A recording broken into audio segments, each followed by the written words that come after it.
ඔක පිළිවෙලට ගියේ නැත්තම්. අපිත් එහෙම වුණින්ද තමයි කියන්නේ ඔයගොල්ලෝ.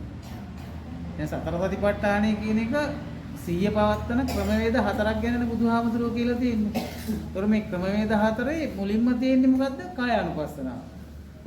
කායානුපස්සනාව කියන තමයි මේ අද දවස පුරාම ඔයගොල්ලන්ට කියලා දුන්නේ. කයට කොහොමද හිත දාන්නේ?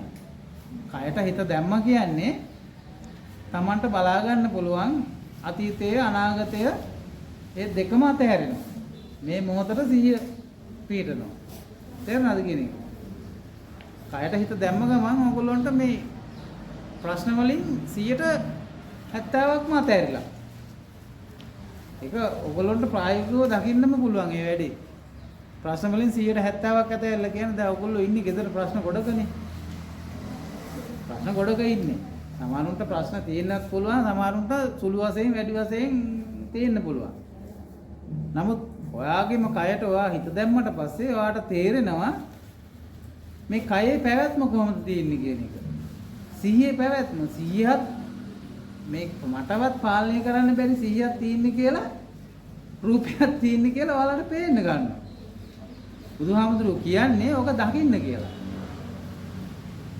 ඇත්තටම ඔයාගේ රූපේ ඔයාට වෙනස් වෙනවා දැක්කහම ප්‍රායෝගිකව මේ මොහොතේ දැක්කහම ඉතින් ඔයා තව දෙයක් ගැන වෙනස් නොවේ කියලා බලාපොරොත්තු ඇති කරගන්නවද? හරි අමුතු කතාවක් නේ මං කිව්වේ. ඔයාගේ රූපේම ඔයා ඕක දැක්කම දැන් අම්මා මේ අහන්නකො. දැන් අම්මට වයස කීයද? 69යි. අම්මා දැන් තරුණ කාලේ හිටපු කය නෙමෙයි දැන් තියෙන්නේ. දැන් වෙනස් වෙලා. හැබැයි ඒ වෙනස් වීම තුල ඔයා අවබෝධයකින් දැක්කද ඒක? දැක්කනම් අද මේ වෙද්දි එක්ක මඟඵල ලැබලා එහෙම නැත්තම් රහත් වෙලා.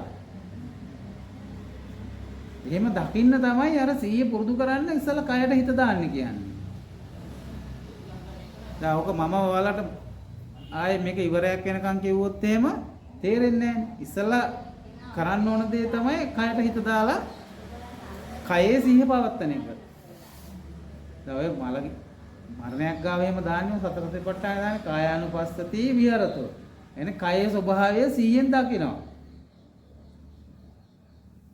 වේදනාවේ ඊට පස්සේ වේදනාවේ ස්වභාවය 100 නුවණෙන් දකිනවා.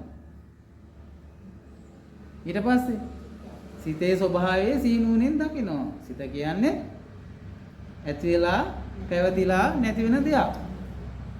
ඒක 100ෙන් දකිනවා. ඉතින් ඔක ක්‍රමවේදයකට කරාම ඊට පස්සේ ධම්මානුපස්සනාව.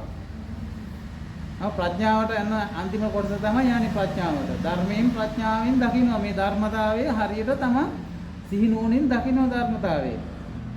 ඔය ප්‍රඥාව කොටස යන්නේ අන්තිමට. ඔන්න ඔතනදී තමයි කෙනෙක් මේ සසරෙන් ගැලවෙන තැන. මේ සසරෙන් ගැලවෙන තැන ඔතන. ඔබ හරියට තේරුම් ගත්තොත් මේක හරි අමාරු නෑ අම්මා. හරි සරලයි. කට්ටිය කරන්නේ කම්මැලි, හරි කම්මැලි. මේ ඔයගොල්ලෝ විතරක් නෙමෙයි පන්සල් වල ඉන්න හාමුදුරුවෝ පවා එහෙමයි. කරන්නේ. මොකක් හරි වැඩක් දා ගන්නවා. එක්කෝ මොකක් හරි වෙන බාහිර දෙයක් දා ගන්නවා. ඒකට මුළු කාලයම කැප කරනවා. මේකට අර ඒ කාලය මේ පොඩ්ඩක් කරන් මේකට කැප කරා නම් මේ වෙනකොට මොනවා හරි ප්‍රතිඵලයක්. කරන්නේ නැති එකයි ප්‍රශ්නේ. දෙන්නේ නැහැ, හිත දෙන්නේ නැහැ කරන්න. ඇයි? හිත පුරුදු කරලාම තියෙන්නේ පවටනේ. පවෙන් නිදහස් වෙන්න දෙන්නේ නැහැ. මේ ඇතුලේ ඉන්න එක්කෙනා උලුප්පල දෙනවා ටක් ගාලා ආයෙ ඇදලා ගන්නවා. අර ඒකයි මං කිව්වේ ඉනිමඟ නගිද්දි කකුල එල්ලන එකාට අනිත් පය ඉස්සුව ගැහුවා. ඒ උපමාවෙන් කිව්වේ ඒක. තේරුණා? තා මොනවද දැනගන්න ඕනේ? දැන් මට සතර සතිපට්ඨානය ගැන පැහැදිලිද? ඒ භාවනාව තියෙන්නේ. සතර සතිපට්ඨානය කියන්නේම භාවනාව.